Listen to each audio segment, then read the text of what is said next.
All right, let's get right into it. Welcome back to the Explainer War Room. Today, we're dissecting a massive Matchday 34 clash in the Bundesliga. Werder Bremen hosting Borussia Dortmund. I've got the data models locked and loaded, and guys, we are staring at a fascinating collision of momentum, or really the lack thereof. Absolutely. Bremen is desperate for a strong finish at the Waster Stadium, but they're running straight into a Dortmund squad that has already secured second place. We're going to map out exactly where this game gets decided on the pitch. We're dissecting the formations, the critical missing pieces, and the statistical anchors you need to know. Let's look at the baseline momentum here. Bremen is in a brutal slump coming into this final match day. Just 1 win, 1 draw, and 3 losses in their last 5. And the defensive data?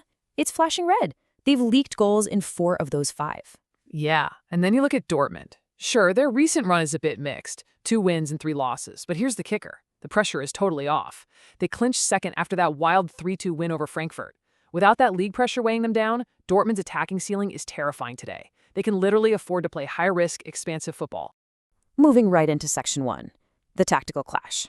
We've got a 4-1-4-1 up against a 3-4-2-1.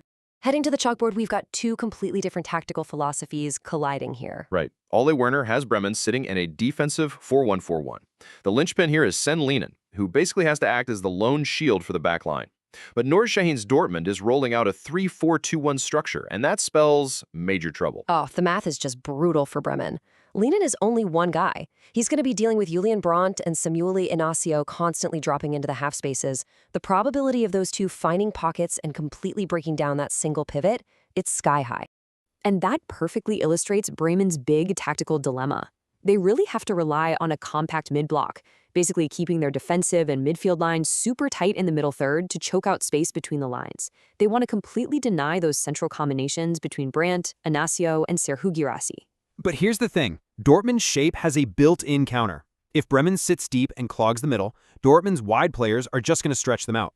Julian Ryerson will push up, acting almost like an inverted wingback at times to provide sheer width.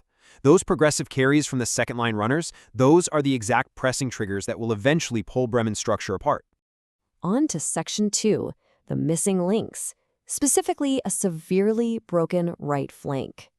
Look, a tactical structure is only as good as the guys you have executing it, and the injury and suspension lists completely rewrite the geometry of this game. Oh, for sure. And it gets really grim for the home side here. Bremen is missing Yukinari Seguara to a red card suspension, and Mitchell Weiser is out with a cruciate tear. They've literally been stripped of their entire first-choice right-sided progression. Now Dortmund is missing Emre Can, also with a cruciate tear, so they do lose some defensive rotation and leadership in midfield. But the key point is the asymmetrical impact of these absences. Losing Sugawara and Weiser totally shatters Bremen's ability to maintain a defensive transition on that right side. The data shows their right flank is a massive vulnerability today. Spot on. Bremen simply can't build from the back on that side, making it a giant bullseye for Dortmund's high press. And yeah, Dortmund loses Kahn, but their back 3 structure stays incredibly stable. Waldemar Anton and Nico Schlotterbeck anchor it perfectly, meaning they absorb their key loss way better than Bremen does. Which brings us to Section 3, the vertical battle. We're talking key matchups and discipline. Because Dortmund has that structural advantage out wide, they are going to force this game right down the throat of the pitch. We're going to see a super high density of defensive duels in the middle third. Now, full transparency, the referee for this one is still listed as TBA in our data models, so we have to treat the cards market with caution. But these tactical matchups guarantee some heavy physical clashes. Jen Stage is looking at a medium-high risk for a booking today. He's got the nightmare job of defending dynamic central runners like Brandt, Joba Bellingham, and Marcel Sabitzer. Exactly. And right behind him, you've got center back Marco Friedl at a medium risk. Guirassy's movement is going to constantly manipulate him, and Dortmund's relentless central overloads will literally force Friedl into taking tactical fouls just to stop those high-danger transition moments. Let's hit Section 4, Fantasy and XG Anchors. These are your statistical focal points. Time to shift gears into the hard numbers and find the efficiency proxies for this matchup. It is absolutely fascinating how heavily the underlying metrics favor the visitors. Before we drop the exact projections, just keep in mind, expected goals, or XG, is our ultimate statistical proxy. It doesn't just measure shot volume. It measures the actual quality of the goal-scoring chances a team is creating. And guys, the contrast here is stark. Bremen is projecting in a measly 1.05 xG for this match. Dortmund is sitting on a massive 1.75 xG. That is a commanding advantage in offensive efficiency. It makes total tactical sense, though. Dortmund's forward structure, having those two attacking midfielders operating right behind a pure number 9, inherently generates high-quality chances, especially against a depleted Bremen defense. Which brings us right to this massive visual anchor, 43%. If you want the absolute focal point of this game from a fantasy and statistical perspective, this is it. That 43% is Serhou Guirasssy's scoring probability for today. Given his role as the main penalty box reference and Dortmund's huge XG advantage, he's your anchor.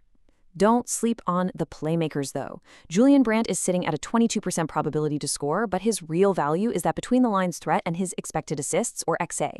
On the flip side, Bremen Salim Musa is at 20%. He is their primary outlet in that 4-1-4-1 low block. If Bremen actually gets on the board, it's almost certainly coming through a quick transition targeting him. All right, Section 5, the final verdict. Let's talk probabilities and predictions. Let's bring it all together, merging the pitch-level tactical realities with the raw probability models. Looking at the 1x2 market edge, the data points to a really clear favorite. When you factor in form, head-to-head trends, and our attacking efficiency proxies, Dortmund commands a massive 49% win probability. Bremen sits at 27%, with the draw at 24%. It's a heavy lean toward Dortmund for sure, but I'll remind everyone, Bremen still has that 1.05 XG projection. They have just enough of a home goal threat to keep this match open. It's not going to be a complete walk in the park. Right, which is exactly why our models converge on this specific outcome. The most likely projected scoreline is Werder Bremen 1, Borussia Dortmund 2. Yeah, I'm totally aligned with that projection. Bremen has the counter-attacking chops to grab a goal at the Weserstadion. But Dortmund's superior head-to-head record, that overwhelming forward structure, and Bremen's totally broken right flank, it makes that second Dortmund goal highly, highly probable. So, as we wrap up today's War Room analysis, we're leaving you with the ultimate tactical question that will define this match.